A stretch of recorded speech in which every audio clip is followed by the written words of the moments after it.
மருத்துவ படிப்புகளுக்கான நீட் இளநிலை நுழைவுத் தேர்வில் ஏற்பட்ட வினாத்தாள் கசிவு புகார்களை தொடர்ந்து ரத்து செய்யப்பட்ட தேர்விற்கான புதிய தேதி மற்றும் தேர்வு முறையில் கொண்டுவரப்படவுள்ள முக்கிய மாற்றங்கள் குறித்த அதிகாரப்பூர்வ விவரங்களை மத்திய கல்வித்துறை அமைச்சர் தர்மேந்திர பிரதான் வெளியிட்டுள்ளார். இதுகுறித்து விரிவாக பார்க்கலாம்.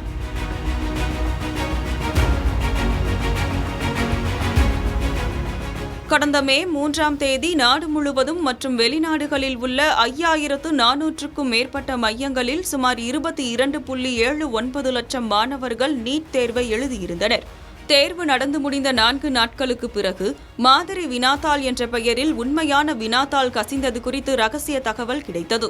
மத்திய புலனாய்வு அமைப்புகள் நடத்திய விசாரணையில் உண்மையான வினாத்தாளின் உயிரியல் மற்றும் வேதியியல் பாடப்பகுதிகளில் இருந்து 135க்கும் மேற்பட்ட கேள்விகள் கசிந்த வினாத்தாள்களுடன் அப்படியே ஒத்துப்போனது உறுதியானது. தேர்வின் நம்பகத்தன்மை கேள்விக்குறியானதால் மாணவர்களின் எதிர்காலத்தை கருத்தில் கொண்டு மே 12ஆம் தேதியன்று தேர்வு அதிகாரப்பூர்வமாக ரத்து செய்யப்பட்டது.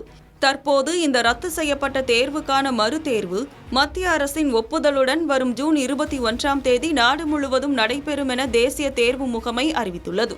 வரவிருக்கும் இந்த ஜூன் 21 மறுதேர்வு வழக்கம் போல் ஆஃப்லைன், அதாவது பேனா மற்றும் பேப்பர் முறையிலேயே நடத்தப்படும் என்று மத்திய அமைச்சர் தெளிவுபடுத்தியுள்ளார். மாணவர்களின் நலனை கருத்தில் கொண்டு இந்த முறை தேர்வு நேரம் 15 நிமிடங்கள் நீட்டிக்கப்பட்டுள்ளது. இதன்படி பிற்பகல் 2 மணிக்கு தொடங்கும் தேர்வு மாலை 5:15 மணி வரை நடைபெறும். இந்த மறுதேர்வுக்கு மாணவர்களிடமிருந்து எவ்வித கூடுதல் தேர்வு கட்டணமும் வசூலிக்கப்படாது என்றும் தேர்வுக்கான அனுமதி சீட்டுகள் வரும் ஜூன் 14ஆம் தேதிக்குள் அனைத்து விண்ணப்பதாரர்களுக்கும் வழங்கப்படும் என்றும் தெரிவிக்கப்பட்டுள்ளது.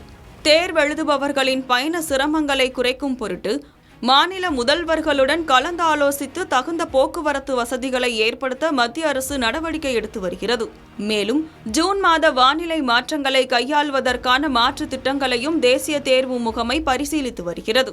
நீட் தேர்வில் நடக்கும் முறைகேடுகளை முழுமையாக தடுத்து வரும் 2027ஆம் ஆண்டு முதல் தேர்வு முழுமையாக ஆன்லைன், அதாவது கணினி வழி தேர்வு முறையில் நடத்தப்படும் என்றும் இனி OMR விடைத்தாள் முறை முற்றிலும் கைவிடப்படும் என்றும் மத்திய அரசு முதல் முறையாக அதிகாரப்பூர்வமாக உறுதிப்படுத்தியுள்ளது.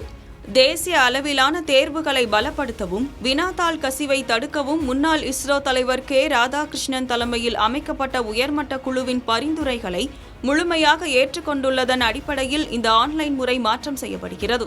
மறுதேர்வு செயல்முறையை சீர்குலைக்கவும் சமூக வலைதளங்கள் மூலம் வதந்திகளை பரப்பி மாணவர்களிடையே குழப்பத்தை ஏற்படுத்தவும் சில சமூக விரோத சக்திகள் முயல்வதால் இந்த ஒட்டுமொத்த விவகாரமும் உடனடியாக CBI வசம் ஒப்படைக்கப்பட்டு விசாரணை முடுக்கிவிடப்பட்டுள்ளது. தேர்வு முறைகேடுகளில் ஈடுபடுபவர்களுக்கு எதிராக மத்திய அரசு 0 சகிப்புத்தன்மை கொள்கையை கொண்டுள்ளது என்றும் தகுதியான மாணவர்களின் மருத்துவ கனவை தேர்வு மாஃபியாக்களோ அல்லது பணபலம் படைத்தவர்களோ பறித்துவிடக்கூடாது என்பதில் அரசு உறுதியாக உள்ளது என்றும் அமைச்சர் கூறினார். மேலும் வரவிருக்கும் மறுதேர்வு செயல்முறைகளில் இடையூறு விளைவிக்கவோ அல்லது வதந்திகளை பரப்பவோ நினைப்பவர்கள் உடனடியாக இந்த செயல்முறைகளில் இருந்து விலகி இருக்க வேண்டும். மீறினால் கடுமையான சட்டப்பூர்வ தண்டனையை சந்திக்க நேரிடும் என்றும் மத்திய கல்வி அமைச்சர் தர்மேந்திர பிரதான் எச்சரித்துள்ளார்.